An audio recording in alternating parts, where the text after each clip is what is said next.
ഏത് ഡ്രസ്സ് ഇടണം എന്നുള്ള കൺഫ്യൂഷനിലാണോ? വേണ്ട വേണ്ട, പുതിയതൊന്നും ഞാൻ സെറ്റാക്കി വെച്ചിട്ടുണ്ട്. അപ്പോൾ എങ്ങനെയുണ്ട് ഗൈസ് എൻ്റെ ഈ ഒരു ഔട്ട്ഫിറ്റ്? നല്ല ഭംഗിയുണ്ടല്ലേ? പക്ഷെ എനിക്ക് ഇഷ്ടപ്പെട്ടില്ല ഗൈസ്. ഞാൻ ഇഷ്ടപ്പെട്ടെടുത്തതാണ്, ലൈറ്റ് കളർ ആദ്യമായിട്ടാണ് എടുക്കണത്. അപ്പോൾ പക്ഷെ എനിക്കൊരു ചേരാത്ത ഫീലിംഗ് ആയിരുന്നു. എന്തായാലും മേക്കപ്പ് ഒക്കെ ഒന്ന് ചെയ്ത് നോക്കാമെന്ന് വിചാരിച്ചു. മേക്കപ്പ് ചെയ്തിട്ടും എൻ്റെ മുഖത്ത് ആ ഒരു സന്തോഷമൊന്നും വന്നിട്ടുണ്ടായിരുന്നില്ല. സാധാരണ ഞാൻ ഇങ്ങനെയല്ല ഒരു പുതിയ ഡ്രസ്സ് ഇട്ടാൽ. എന്നതിന് ശേഷം ഞാനത് പോയി മാറ്റി ഗൈസ്. മാറ്റിയതിൻ്റെ ശേഷമുള്ള ലുക്കാണത്. ഇതെനിക്ക് എന്തായാലും ഇഷ്ടപ്പെട്ടു. കാരണം എപ്പോഴും എൻ്റെ കണ്ണ് ഡാർക്ക് കളറിലേക്കാണ് പോവുക. എനിക്ക് ഇങ്ങനത്തെ കളറുകളൊക്കെയാണ് ഇഷ്ടം. ബ്ലാക്കാണ് എൻ്റെ ഏറ്റവും ഫേവറേറ്റ്. അപ്പോൾ എങ്ങോട്ടാണ് പോണത് എന്നല്ലേ? ഇന്ന് PGൻ്റെ ഫസ്റ്റ് സെമസ്റ്റർ എക്സാമാണ്. അതിൻ്റെ ഫസ്റ്റ് എക്സാമാണ്. അത് അറ്റൻഡ് ചെയ്യാൻ വേണ്ടിയിട്ട് പോവുകയാണ്. ഗവൺമെൻറ് ആർട്സ് ആൻഡ് സയൻസ് കോളേജിലാണ് കേട്ടോ എൻ്റെ സെൻറ്റർ. അപ്പോൾ ഈ കോളേജിൻ്റെ മുറ്റത്തേക്ക് അങ്ങോട്ട് കയറിയപ്പോഴേ എൻ്റെ മനസ്സ് എവിടേക്കോ ഒരു വിങ്ങലും പൊട്ടലൊക്കെ ഉണ്ടായി. അതിപ്പോൾ എന്തിനാണെന്നല്ലേ? വേറെ ഒന്നുമില്ല, ഈ വരാന്തയിലൂടെ ഇങ്ങനെ നടന്നപ്പോഴേ ഞാൻ എൻ്റെ പഴയ കാലം ഒന്ന് ഓർത്തിട്ടോ. 2012 ഞാൻ ഡിഗ്രി കഴിഞ്ഞിറങ്ങിയത് ഇവിടുന്നായിരുന്നു. 3 വർഷം BA എക്കണോമിക്സ് ആയിരുന്നു ഞാൻ എടുത്തിട്ടുണ്ടായിരുന്നത്. അപ്പം ഈ ഒരു ഏരിയയിലൂടെയൊക്കെ നടന്നപ്പം പഴയകാല സൗഹൃദങ്ങളും പല മുഖങ്ങളും മനസ്സിലേക്ക് ഇങ്ങനെ ഓടി വന്നു.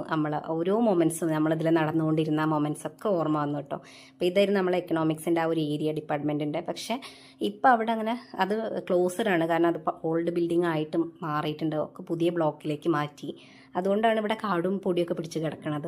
ഞാനതിൻ്റെ ഉള്ളിലേക്ക് കയറാൻ വേണ്ടി നോക്കിയിരുന്നു. പക്ഷേ ഇവിടെയൊക്കെ ക്ലോസ്ഡാണ്. അത് നമുക്ക് ഓപ്പൺ ചെയ്യാൻ പറ്റില്ല, അത്രയും പഴയത് ആയിട്ടുണ്ട്. ഇതായിരുന്നു ഞങ്ങളുടെ ഫസ്റ്റ് ഇയർ ഡിഗ്രി ക്ലാസ്. അതിൻ്റെ മുകളിലെ നിലയിലായിരുന്നു സെക്കൻഡ് ഇയറും തേർഡ് ഇയറും ഉണ്ടായിരുന്നത്.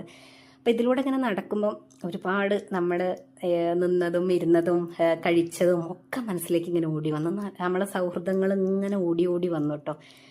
പിന്നെ ഞാൻ അങ്ങനെ പോയത് നമ്മളെ പഴയ ക്യാൻറ്റീൻ തേടിയിട്ടാണ്. പക്ഷേ ക്യാൻറ്റീൻ അവിടെ നിന്ന് നമ്മളെ കോളേജിൻ്റെ ഫ്രണ്ട് ഭാഗത്തേക്ക് മാറ്റിയിട്ടുണ്ടായിരുന്നു. ആ ക്യാൻറ്റീനോട് തൊട്ടിട്ടുണ്ടായിരുന്ന ബ്ലോക്ക് NCC ബ്ലോക്ക് ഇപ്പോഴും അവിടെ തന്നെ ഉണ്ട്. ഇത് നമ്മളുടെ ലൈബ്രറിയാണ്. ആ ലൈബ്രറിയോട് തൊട്ടിട്ടാണ് നമ്മളെ ക്യാൻറ്റീൻ ഉണ്ടായിരുന്നത്. ഇപ്പം അത് ഓപ്പൺ അല്ല, ഇപ്പോൾ ഫ്രണ്ടിലാണുള്ളത്. അപ്പോൾ ഇതിൻ്റെ ഈ അറ്റത്തായിട്ടൊരു റൂമുണ്ട്. അതായിരുന്നു SFIൻ്റെ താവളം എന്ന് പറയണത് കേട്ടോ.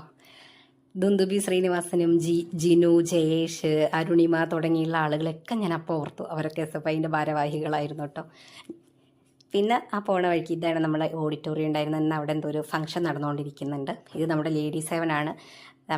ഞങ്ങളുടെ മേക്കപ്പ് റൂമാണ്. അപ്പം സന്തോഷമാണോ സങ്കടമാണോ എന്നറിയില്ല. എന്തായാലും ഈ മുറ്റത്തിലൂടെ അങ്ങനെ വന്നപ്പം ഒരുപാട് നല്ല കാര്യങ്ങളും ചീത്ത കാര്യങ്ങളും ഒക്കെ മനസ്സിലേക്ക് വന്നിട്ടുണ്ടായിരുന്നു. അപ്പോൾ ഇന്നത്തെ വീഡിയോ ഇത്രയേ ഉള്ളൂ. Tata bye, see U.